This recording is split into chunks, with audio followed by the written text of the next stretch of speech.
November 2014, the HRD ministry decided to replace German language with Sanskrit as the third language in Kendriya Vidyalayas.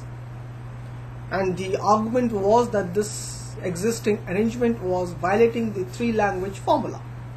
Let's examine this decision from a perspective of this typology.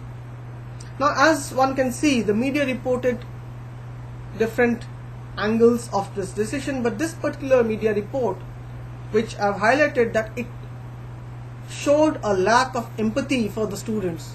This is where one could have thought of it even while drafting this particular proposal, that if you do a thing in the middle of the academic year, it will be interpreted as anti-students, because the students are not going to take it and they are going to be annoyed. And by extrapolation, the students' parents would get very hassled. So let's apply this theory, typology, and see where things went wrong in the further detail.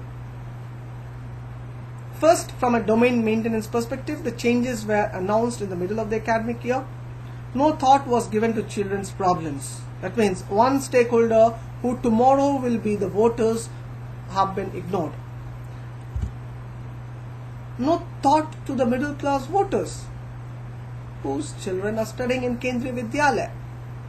And that is the biggest surprise this decision has had. Why would the political party ignore its support base? Predominantly when the middle class was critical in the election of 2014.